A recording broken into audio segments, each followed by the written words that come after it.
Hello everyone, it's Theme Park Avenue, I'm Eric. Epic Universe has just opened at Universal Orlando Resort with 11 rides and 5 themed lands. I've already talked about the rides plenty, so in this video, I'm going to rank all 5 lands at Epic Universe. Not much to say beforehand, but I do want you to know that I did not see everything in every land, and I'll mainly just touch on the things that I experienced. It's mainly based on the theming and atmosphere of the land, but the ride quality plays a small role. There's no mention of shows or food or merchandise, because that's just not what I experienced or what I care about. So if you're looking for lists on food, look elsewhere. If you're into theming, atmosphere, and rides, let's dive in. Number 5 is Wizarding World of Harry Potter Ministry of Magic.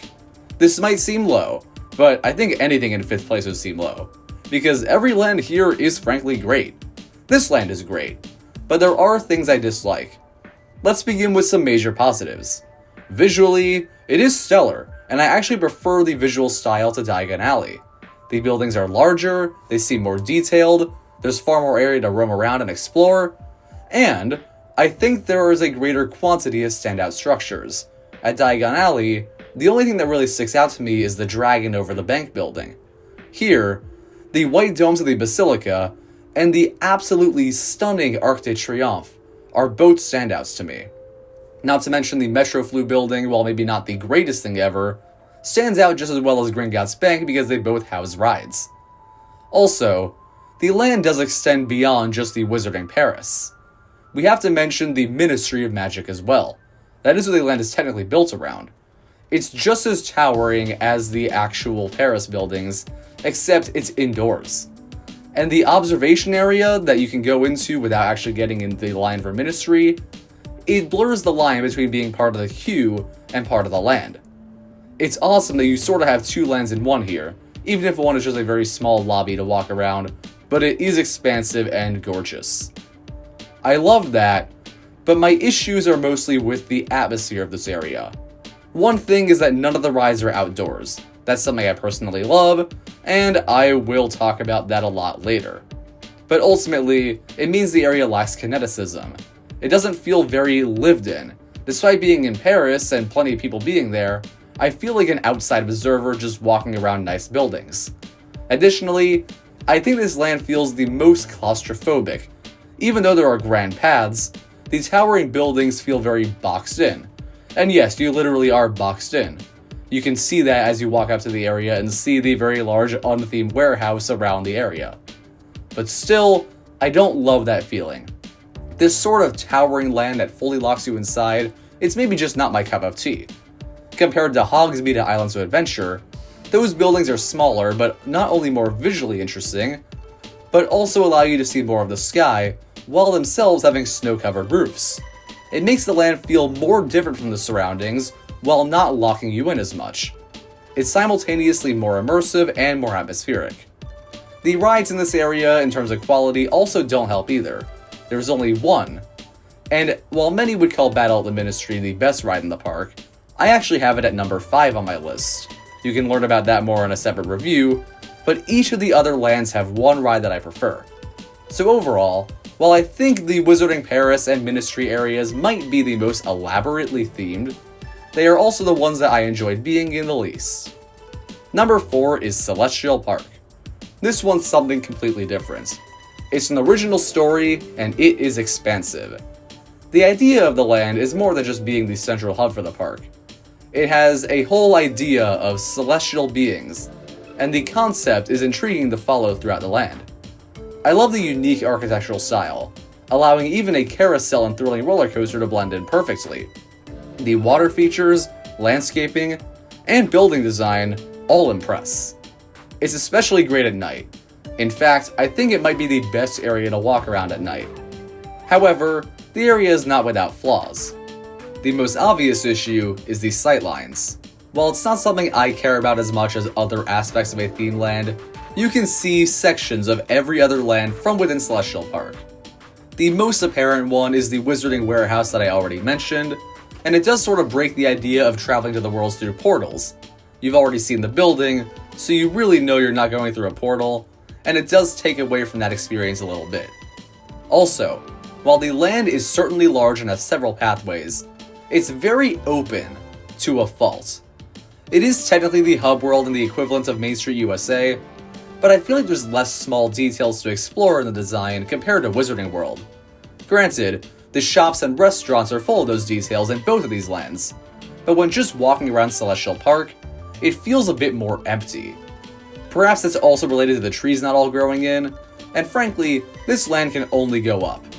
It wins out against Harry Potter for the fascinating, unique design and story, as well as having my favorite ride in the park, Stardust Racers. Number 3 is Darkmoor. I have the least to say on this land. Visually, there are some pretty notable issues. If we're gonna really talk sightlines, you can see the Helios Grand Hotel from within the land easily. Additionally, the pathways and buildings overall feel the least detailed and fleshed out of all 5 lands. And Curse of the Werewolf has many issues. It doesn't sell the forest theme very well, the queue structures don't really fit with the rest of Darkmoor, and the nets around the roller coaster are jarring and kinda funny. There are still some fantastic structures here though.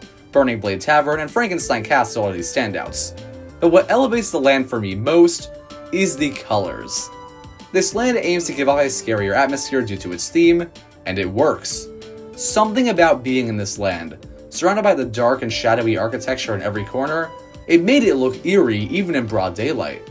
I could have explored more of this land, and if I knew more monster lore I might have appreciated it more, but the land still stands out as fantastic overall, because the atmosphere is just perfect. The land also has my favorite dark ride in the park, Monsters Unchained, and a supporting roller coaster that might not be the best aesthetically, but still provides enjoyable moments and does add to the ride lineup. A step down from my top 2 for sure, but it was my favorite of the great but not top tier lands at Epic Universe. Number 2 is How to Train Your Dragon Isle of Berk. How to Train Your Dragon is my favorite property represented in the park, and this land is not only great for a fan of the franchise, but also everything I love about going to a theme park.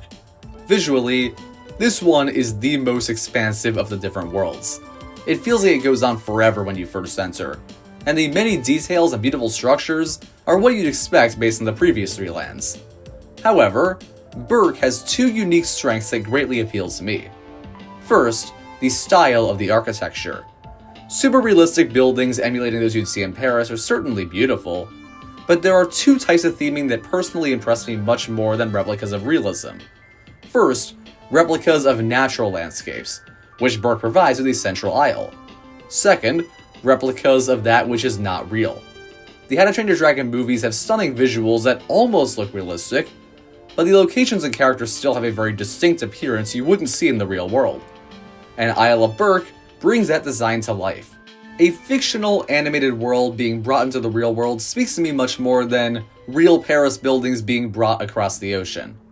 The other big strength of Berk is the lively energy.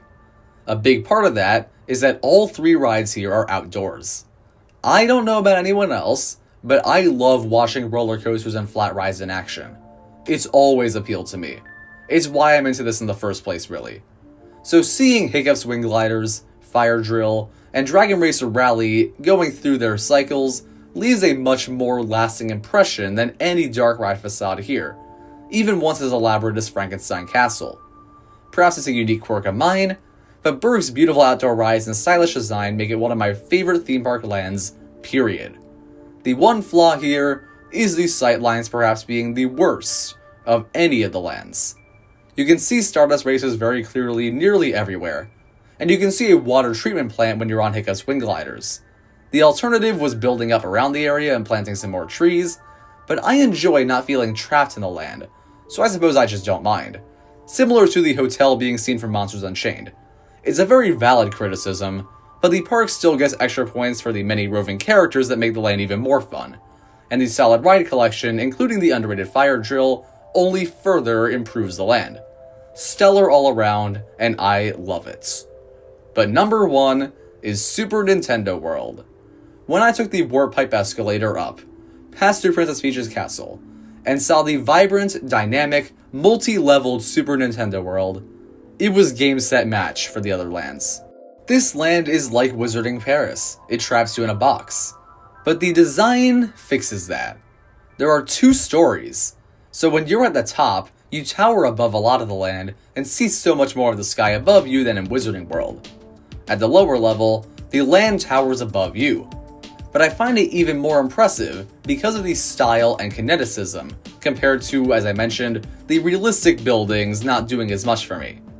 There's less outdoor ride action in this main area, the only one here is Yoshi's Adventure, but there are so many wonderful moving parts, representing the countless Mario environments, enemies, and power-ups from the games.